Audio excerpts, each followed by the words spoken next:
김건희 여사 명품백 사건에 수심이가 모든 혐의에 대해 불기소 권고를 내렸죠. 이게 무슨 말이냐. 무혐의로 판단하고 재판에 넘기지 않겠다고 하는 겁니다. 그리고 최재형 목사도 수심이의 판단을 받게 되었죠. 우선 수심이는 검찰 수사의 투명성과 적정성을 심의하는 외부 기관입니다.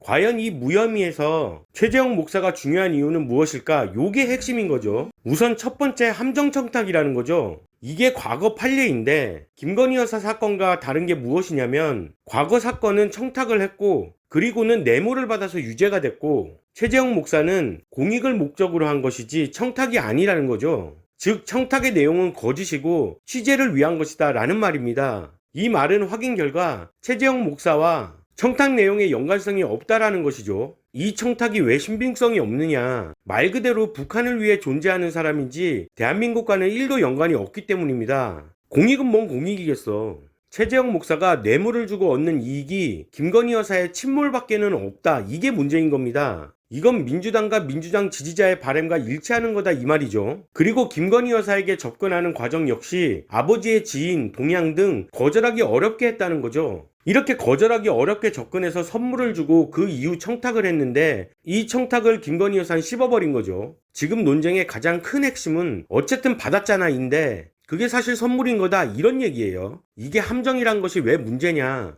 여러분에게 접근하는 일상의 모든 일들, 그게 금전적인 이득이 되게끔 하는 것부터 헤어나오기 어려운 유혹 등 다양한 것이 함정입니다. 보이스피싱도 그러하고 꽃뱀 같은 것도 그러한 겁니다. 즉 우발적이냐 계획적이냐 요게 엄청난 차이가 있다는 건데 지금 이 사건도 이게 계획적으로 접근한 것이어서 이를테면 꽃뱀 사건이 성폭행 사건이 되느냐 마느냐를 결정하게 되는 것이고 보이스피싱 피해자가 금융사기범이 될 수 있다는 겁니다. 이러면 좀 확 와닿지 않나요? 그럼에도 불구하고 김건희 여사는 공식적으로 그 어떤 호의도 받지 않겠다고 선언했어야 한다는 거죠. 근데 사실 그 정도의 정치인 권력자가 있었긴 한 건가?